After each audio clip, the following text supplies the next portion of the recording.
o professor Rodrigo aí com as aulas, né, que ele está ministrando, e nós teremos a oportunidade de também celebrar a ceia do Senhor.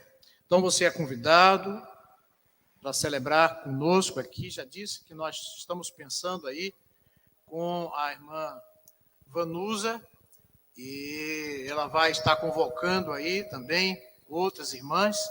Nós estamos pensando aí em fazer uma ceia diferente, não no sentido eclesiástico, tá? Nós vamos celebrar a ceia com os elementos pertinentes à ceia, mas nós queremos ter uma mesa onde nós estaremos ali reunidos ao entorno da mesa, tá? A irmã Vanusa não está aqui, mas eu conversei com ela a respeito de tudo isso, e nós vamos arrumar isso aí para que aconteça a contento e, acima de tudo, que nós possamos estar compartilhando. Até porque nós levamos alguns meses, né, bem afastados, e agora estamos nos aproximando aí, aos poucos, depois dessa pandemia, e nós precisamos estar valorizando esses momentos juntos. A igreja, ela é uma comunidade que se abraça, que sorri, e que em determinados momentos a gente também se aborrece, porque uma família é assim, né? Família nenhuma é perfeita, mas cremos que o Senhor nosso Deus, Ele nos abençoa e nos dá a oportunidade para servir a Ele em comunhão. Então, no próximo domingo, pela manhã, nós teremos a ceia. E à noite, nós vamos estar, no dia 29, temos aí o encerramento do mês da família. E a irmã está aqui lembrando da tarefa, da tarefinha. E eu fiquei numa dúvida, tá? Porque eu não sei se foi colocado a visita àquelas famílias que não estão vindo para a EBD. Então, a ideia é visitar exatamente essas famílias. Não quero dizer que a gente deixe de lado as outras famílias, não é isso que eu estou dizendo. Mas parece-me, eu posso estar enganado, que o objetivo foi você ir até a casa da família que não está vindo à EBD nos domingos. Tá bom? Eu tenho ainda algumas famílias, tenho feito algumas visitas, e a intenção é estar buscando aqueles que geralmente não vêm à EBD. E eu tenho pedido a Deus, acima de tudo, que as pessoas se sintam à vontade de estar participando da EBD. Eu vou dizer uma coisa para os irmãos. Nós estamos tendo aqui a oportunidade de estudar o Evangelho de Marcos. É uma oportunidade que nós temos. Então, muitas vezes a gente não percebe as oportunidades que aparecem diante de nós. Ler, aprender, porque o que não falta é, por aí, um evangelho muito empobrecido. E nós estamos trazendo aí o Evangelho de Marcos, aprendendo a respeito dele, né, a historicidade dele, tá? Porque quando alguém falar em algum lugar, a gente já sabe do que é que se trata, qual é a visão do Marcos em relação a Cristo Jesus. E a gente está perdendo essa oportunidade, porque seria interessante que toda a igreja se interessasse. E eu sempre friso aqui que nós também precisamos valorizar a prata da casa. Porque são irmãos que estão se preparando, irmãos que estão estudando, estão buscando auxílio para isso, e nós precisamos valorizar, porque isso não é feito aleatoriamente. É feito pesquisa, com empenho, com dedicação. E são irmãos que nós temos contato todos os dias aqui. E para mim isso é muito gratificante. Que a gente tem pessoas que têm como é que eu posso dizer, se esmerado nesse conhecimento, nessa busca, para trazer esse conhecimento para aqui, para a escola bíblica dominical. E nós, como igreja, precisamos valorizar isso. Precisamos ver isso como um bom momento para desfrutarmos em nome de Jesus. Nós não temos aqui outra literatura, a não ser a própria palavra de Deus. É essa literatura que nós estamos utilizando. Se você quer aprender, pronto, leia, vá, lendo a palavra de Deus, fazendo as suas consultas, porque elas são benéficas, são sadias para nosso entendimento, para nosso crescimento. E hoje o que não falta é exatamente todo tipo de ordem de ideias filosóficas, e outras coisas mais que gostam de inventar. Tá bom? Então, hoje à noite nós temos o culto e nós vamos falar sobre as fases da família. Então, se você está interessado, venha e traga mais alguém. Não deixe a chave em casa, não. Traga a sua chave de casa, porque significa que você trancou lá e trouxe todo mundo que está lá dentro da tua casa. Então, é importante esse convite, porque nós vamos falar sobre as fases da família e é importante que a gente perceba em que fase nós estamos. Eu já estou na 3ª fase. Daqui a pouco, quem sabe, eu vou estar na 4ª. Tá? Então, se você está curioso, vá no Salmo 127 e no Salmo 128. Não vamos ler agora, isso é para de noite. Tá bom? Mas vamos aqui uma breve reflexão. Nós vamos lá para a palavra de Deus em Provérbios 24. Provérbios 24. Provérbios 24. O verso é de número 3. Provérbios 24. Provérbios 24, verso de número 3. Aqueles que estão com a Bíblia física, conseguiram encontrar? Amém? Tem alguém que não encontrou, pode dizer misericórdia, mas continue procurando. Quem tem facilidade aí para a Bíblia eletrônica, com certeza já está com ela, com esse texto aberto, que diz o seguinte, nessa versão que eu estou aqui, NVI: com sabedoria se constrói a casa, e com discernimento se consolida. Senhor Deus, nos dá, acima de tudo, a certeza da Tua presença todos os dias na nossa vida, na nossa família, e nós, como Teus servos, nós agradecemos essa oportunidade de celebrar mais uma vez o mês da família na Tua presença. Obrigado, Senhor, em nome de Jesus. Então, esse texto... Obrigado.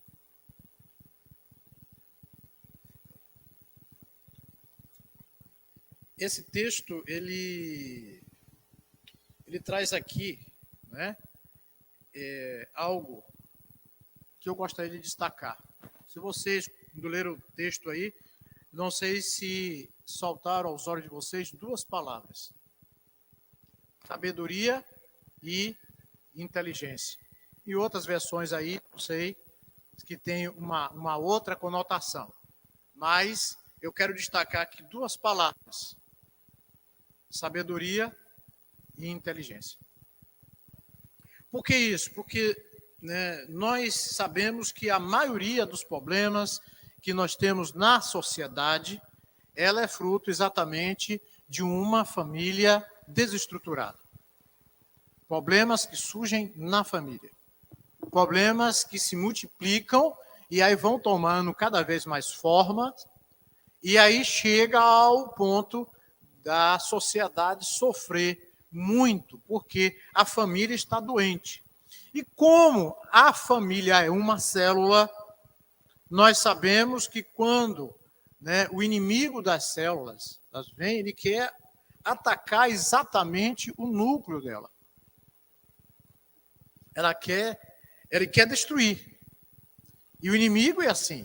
Ele atacando a família, o que é que vai acontecer? A sociedade vai permanecer doente. Em brigas, em discórdia, em corrupção, desarmonia, separação, né? Tudo isso aí é resultado de quê? De uma célula que está doente. E isso repercute também na igreja. Porque a igreja é o quê? É um corpo. E o corpo, ele é formado de células. Então, quando nós observamos isso aí, né, de forma a construir um pensamento, nós precisamos ampliar a nossa visão e verificar que isto não é da agora. Primeiro, vem ocorrendo há vários e vários anos. Não foi uma coisa que explodiu agora. Mas quando nós não buscamos educar, não buscamos preservar princípios e valores, aí a tendência é desandar cada vez mais. E é na família que nós aprendemos, que nós desenvolvemos princípios e valores fundamentais para a nossa vida e para uma grande sociedade. Bem, o que é que eu quero destacar aqui? Primeiro que é interessante nós trazer, né, de certa forma, que quando a gente inicia uma família, a gente se casa, não é? Eu estava com minha esposa outro dia, passando em determinado lugar e tinha... foi no supermercado. E aí então tinha, né, dois jovens assim, conversando, e o jovem, uma menina, né, acredito que 18, 20 anos, então ele perguntou para ela, e aí, você está ficando com quem? Aí ela perguntou, estou ficando com fulano. Você está morando com ele? Já? Estou morando com ele. Ou seja, a ideia de casamento, de união, passou a ser algo assim, bem superficial, né? Eu estou ficando. Eu estou, sei lá, fazendo um test drive. E na sociedade, nós estamos vendo que ainda as pessoas, elas acreditam no casamento. Porque senão não estariam se casando. Mas parece que elas têm uma ideia um pouco deturpada, porque não podem enfrentar as dificuldades do casamento, porque aí está na hora de separar, está na hora de largar, está na hora de desmanchar tudo, né? Então, o que eu quero dizer é o seguinte, que o texto nos fala de sabedoria e inteligência. Sabedoria serve para construir o nosso lar, a nossa casa, o nosso casamento, a criação dos nossos filhos. Mas com a inteligência, você mantém isso. Nós precisamos ter sabedoria e inteligência. Muitas pessoas chegam a lugares altos, porque têm sabedoria, mas muitas vezes falta inteligência para manter essa posição. Às vezes você consegue, né, realizar um belíssimo casamento, com discurso, com pompa, mas manter o casamento é algo que precisa ter inteligência. Para lidar com o quê? Com as situações da vida. Porque a vida não é simples, a vida é complexa.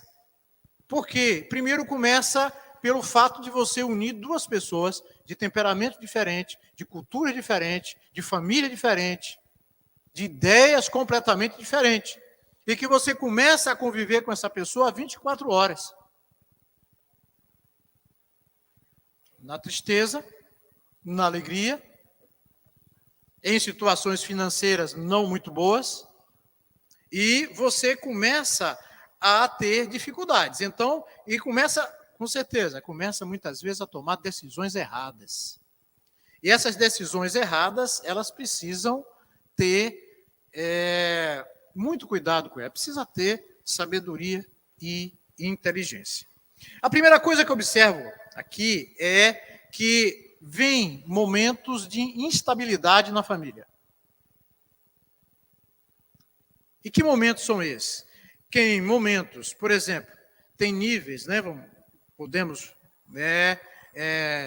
enxergar dessa forma, de instabilidade espiritual, de instabilidade emocional e de instabilidade financeira. Essas três coisas vão corroendo aos poucos o lar e a família. Porque o grande problema na família não são as grandes crises. Porque quando você tem uma grande crise, a família se reúne, a família vai lá para ajudar. Mas o grande problema são as pedrinhas, as coisas que vão desgastando no dia a dia. E aí entra a questão, e nós podemos falar isso porque somos cristãos e cremos exatamente na espiritualidade. Então vem uma questão muito importante, a instabilidade espiritual. O que é isso? É que uma pessoa acorda muito bem dando glórias a Deus, cantando louvores, e no final da tarde, pela misericórdia de Deus, já não há mais aquela pessoa. Ou seja, é fogo puro de manhã e gelo e escuridão à noite. E isso eu trago por quê? Porque há pessoas que muitas vezes têm uma instabilidade espiritual muito grande. No princípio é uma beleza, né? Eu quero vir para a igreja, eu quero louvar, eu quero trazer meus filhos, eu quero orientar meus filhos, mas depois de alguns meses você não quer exatamente, absolutamente conta nenhuma com espiritualidade. E tem uma coisa aqui que a gente precisa entender, é que isto reflete. E eu não estou falando aqui de uma espiritualidade extremada. Porque tem gente que vê o diabo em tudo. Não estou falando disso. Eu estou falando, né, de uma inteligência espiritual. De você observar que se você não estiver bem espiritualmente, você pode fazer tudo muito bem, mas você não vai ter sucesso em muitas coisas. Eu falo isso porque hoje em dia nós estamos passando por questões muito sérias em relação à espiritualidade. Tá? Porque às vezes as pessoas confundem emocionalismo com espiritualidade. São coisas diferentes. O espiritualismo, ele procede exatamente de Deus. E a emocionalidade procede da pessoa. E nós estamos passando uma fase complicada. Por quê? Porque as pessoas estão saindo de um clausuro de quarentena e a emocionalidade está aflorada. As pessoas se sentem angustiadas, complexadas, afastadas. E outra coisa, a mente está povoada de medo, de pavor. E isso é complicado, porque as pessoas não conseguem lidar com isso durante muito tempo. Aí lá começa a ver um bocado de coisa que não existe, lógico, que é fruto da mente. Então, essa questão é muito séria. Em segundo lugar, que eu quero destacar aqui, é a instabilidade emocional, né? Que entra nisso que eu estou falando. Que a pessoa vira hipersensível. Você não pode falar nada, você não pode discutir nada, porque a pessoa, ela está irritadiça, ela está sensibilizada com tudo. Então, chora de forma copiosa. Por quê? Porque ela está passando por um momento muito complexo na vida. Então, a gente precisa ter uma inteligência emocional para lidar com isso. Por que eu estou falando isso? Porque não é simplesmente uma coisa assim, não, eu vou resolver amanhã de manhã, está tudo resolvido. Não é simples de resolver.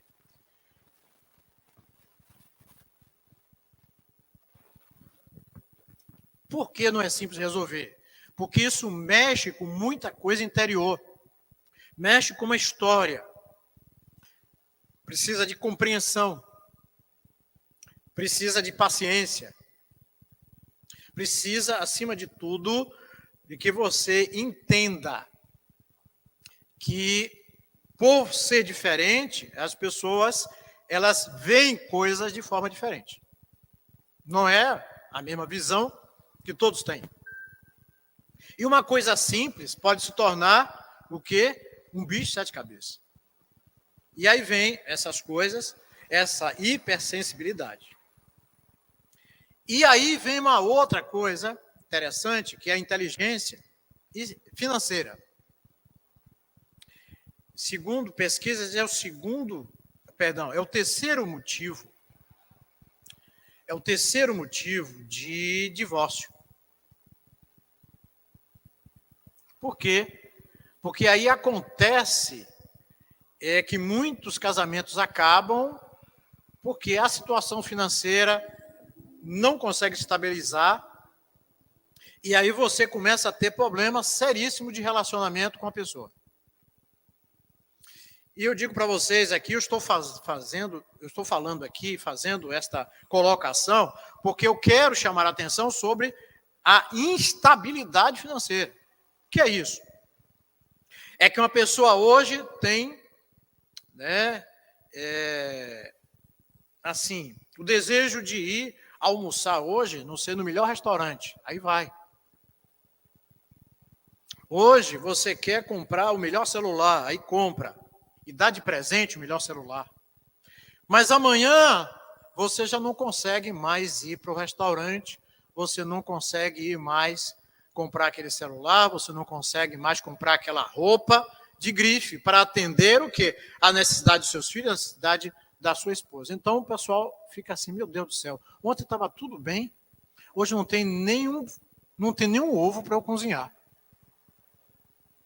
Então, precisa tomar cuidado, porque nós estamos vivendo uma situação muito complexa em relação à estabilidade financeira. Muita gente desempregada. Não é fácil.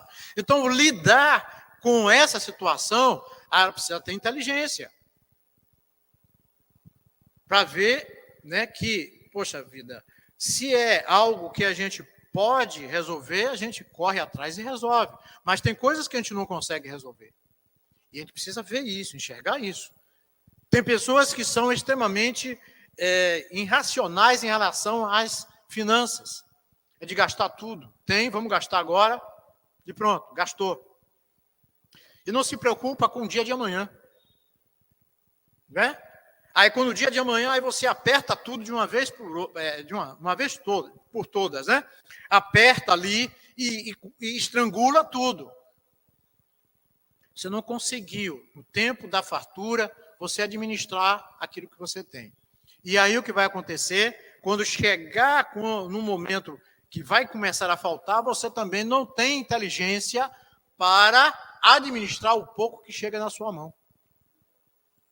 Precisa de ter inteligência, porque essas coisas chegam.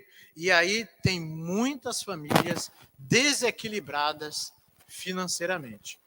E como eu falo, desequilíbrio, isso, repito, não é, por exemplo, você está passando por um momento difícil na sua vida financeira. Mas você saber passar por isso com inteligência.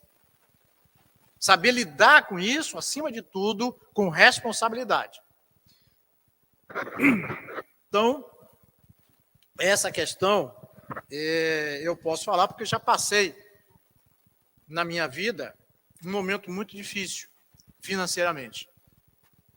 Doente, sem ter o sustento e ter que passar por isso. E a esposa, trabalhando para tentar suprir as necessidades do lar. Então, quando a gente passa por uma tempestade que é diferente daquilo que a gente costuma atravessar, a gente precisa ter, acima de tudo, inteligência para não se desgastar com coisas que elas serão resolvidas ao seu tempo. Como eu disse, o que eu posso fazer, eu vou fazer. Aquilo que eu não posso fazer, eu não posso me desgastar fazendo coisas que eu não vou conseguir fazer. Muito bem. Outra coisa que eu quero frisar aqui, dentro de uma família, que nós precisamos ter muito cuidado, é em relação à falta de perdão. Se você está aqui nessa manhã, uma coisa vocês sabem, e têm certeza disso: Deus me perdoou.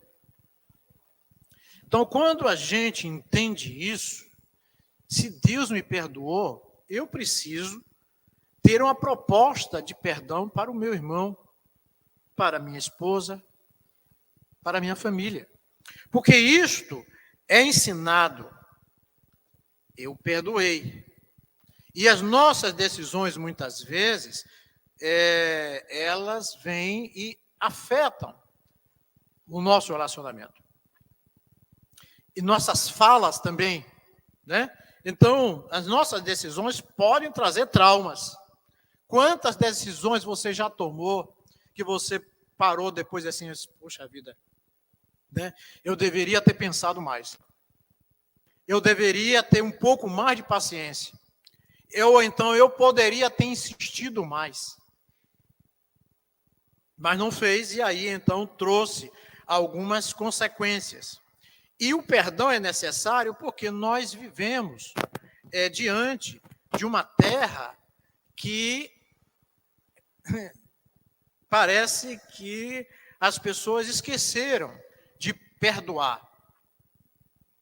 Elas querem simplesmente se posicionar porque eu tenho razão e acabou. Ou seja, eu tenho razão todo o tempo.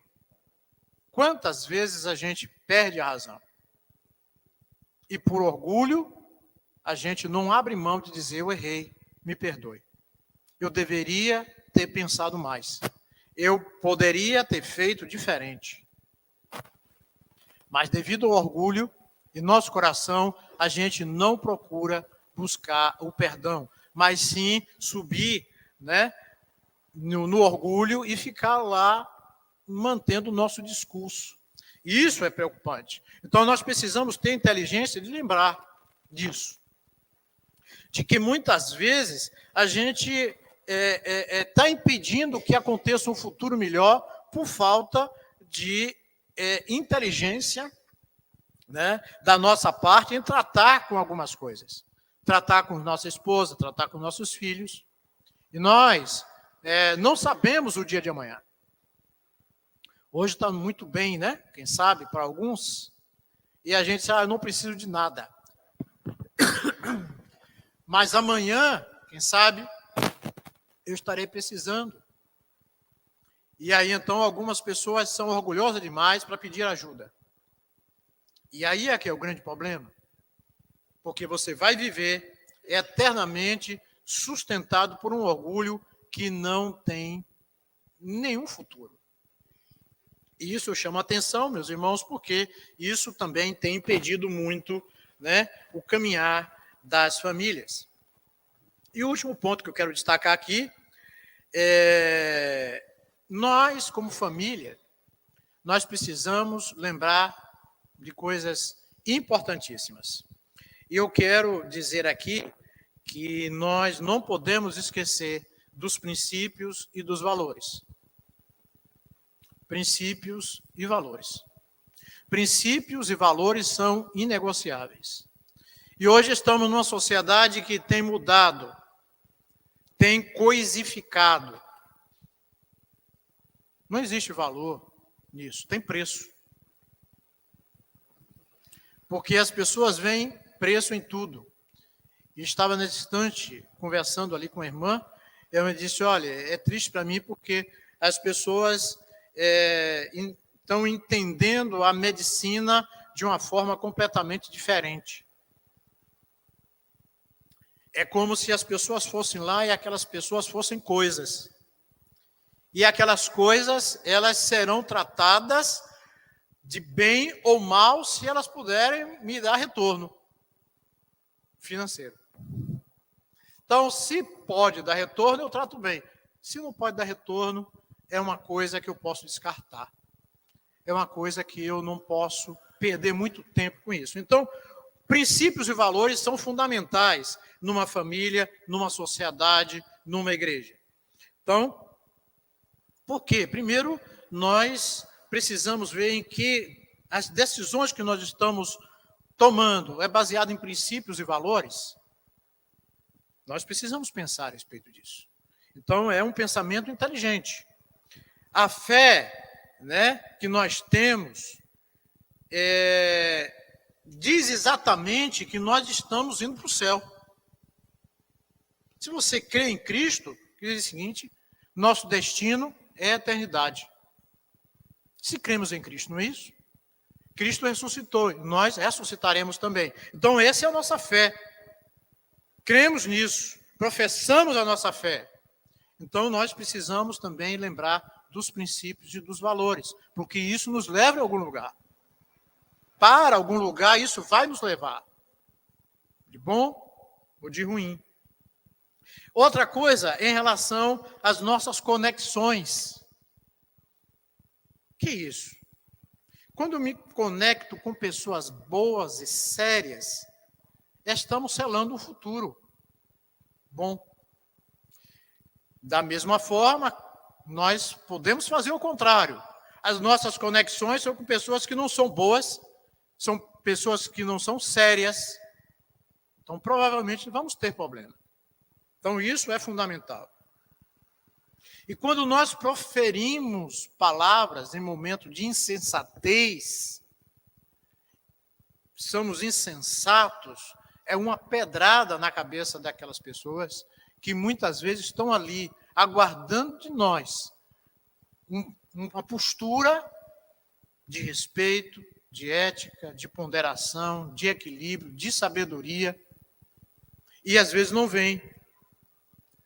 E aí o que acontece? Só fica espalhado no chão os cacos, né? Os cacos da vidraça que nós jogamos a pedra. E isso nós precisamos observar. Isso acontece na nossa família de que modo? Tá? Com a nossa esposa, com os nossos filhos, amanhã com os nossos netos, enfim, isso vai se repercutindo, vai se proliferando. Você já imaginou uma família que anda se ofendendo? Interessante que no sermão de hoje à noite estarei falando sobre isso. O Salmo, 127, 128, dá a ideia de uma família ao entorno da mesa. E é interessante que está ao entorno da mesa, e esse texto me chama a atenção, porque quando a gente tem, aí a molecada com 10 anos, você senta aqui na mesa, ele vem e senta. Você pegar um jovem, uma jovem de 20, 25 anos, para sentar à mesa, ele já não quer mais sentar à mesa. Então, quando que a gente percebe isso? Percebe isso quando esse ambiente, e que o Salmo está dizendo que é aquele que senta à mesa e tem todos reunidos à mesa. Isso significa que há paz nessa família, que há harmonia nessa família, que os princípios e os valores foram preservados. E isso tem faltado e muito. Por quê? Porque os princípios e os valores, eles foram jogados na lata do lixo. Eu sou de uma época que tinha que bença meu pai, bença minha mãe. Ah, mas isso não vale nada. Sim. Significa um respeito. E quando a gente começa a perder respeito pelos princípios, pelos valores, a gente não vai poder exigir respeito e valor de ninguém. Para ninguém. Isto é importante lembrar, porque nós estamos numa sociedade onde ele está perdendo algumas coisas fundamentais. Como é bom e como é saudável sentar uma mesa, ter nora, ter sogra, ter neto, ter filho, todo mundo sentado junto. Por que eu estou falando aqui? Porque a figura da sogra, geralmente, às vezes não é bem-vinda. Mas quando a gente tem paz, a gente consegue sentar à mesa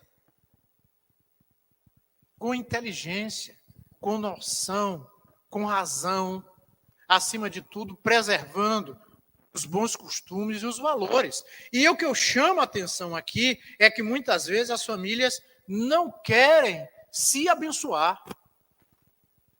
Né? Não querem se abençoar. É aquele negócio triste para cá, para lá, ofenda para cá, ofende para lá, e uma fofoca daqui, outra fofoca de lá. E isso, né, destrói o momento que a gente poderia estar comemorando. E, às vezes, a família só se reúne no momento do sepultamento. Isso é uma coisa séria, porque a gente podia estar fazendo festa, mas a gente está derramando lágrimas. E, muitas vezes, transforma o defunto em rei, né? E ali você vê muita gente chorando. Não estou dizendo que isso é uma regra, mas que muitas vezes está chorando ali porque a consciência está pesada. Porque poderia ter tido a oportunidade de celebrar, de se alegrar, né? De sorrir, de abraçar enquanto estava vivo. Aí agora quer prestar uma homenagem quando está morto. Eu chamo a atenção disso porque nós precisamos profetizar sobre as nossas famílias. Eu acredito que mães são a figura que mais ora pelos seus filhos. E ora pelos seus esposos também, né? Ora. Quantas mães, com certeza, não levantam à noite para estar olhando como é que está a filha, o filho, e estende a sua mão e ora pela filha, pelo filho, abençoando aquela vida. Porque os filhos, eles são herança do Senhor. Então, nós precisamos lembrar que herança não vai ser casa, mas herança são os filhos. É isso que diz a palavra de Deus. Então, eu trago aqui essa reflexão para que a gente comece a pensar nisso. E nós desejamos para a nossa família, os nossos filhos, que eles creiam e trabalhem para mudar esse Brasil. Para que nós possamos estar dando exemplo. E aqui, meu último ponto. Para que nós possamos ter uma família sentada à mesa, nós precisamos ser exemplo. A começar de mim, dando exemplo de que aquela reunião é saudável. Aquela reunião é próspera. Aquela reunião é alegre. É satisfatória. Então, quando nós oramos para os nossos filhos e acreditamos que eles podem mudar o rumo desse país, podem mudar o rumo dessa nação, os nossos filhos, os nossos netos. Então, precisamos investir, acima de tudo, em sabedoria e também na certeza que a nossa inteligência precisa funcionar em tudo. Ou seja, tenha conhecimento disso, a partir da palavra de Deus.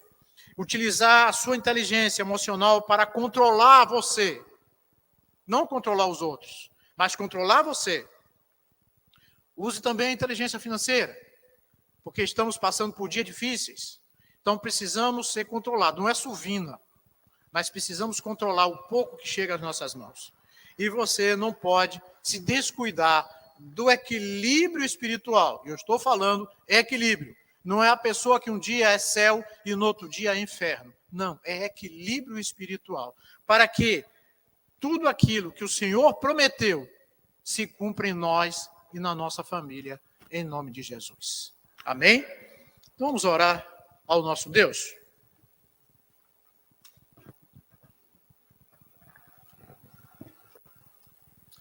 Soberano Deus, Pai de misericórdia, cremos nas tuas benesses sobre nossas vidas. Por isso, ó Pai, nós agradecemos pelo dia de hoje, pela oportunidade de estarmos aqui, aprendendo mais da tua palavra e aprendendo, acima de tudo, a sermos equilibrados em tudo que nós realizarmos. Abençoa, ó Pai, cada família. Abençoa, ó Pai, as finanças. Abençoa, ó Pai, os relacionamentos, para que no caminhado dia a dia possamos sempre prosperar e caminhar com o coração cheio de esperança. Abençoa, ó Pai, o culto que será realizado nessa noite, em teu nome. E que a tua palavra cale fundo nos corações daqueles que estão dispostos a ouvir atentamente o que o Senhor tem para falar. Abençoa nesse dia, ó Pai, para que nesse dia possamos desfrutar das maravilhas que o Senhor tem para nós. Peço-te, ó Pai, agradecendo em nome do teu Filho amado Jesus. Amém.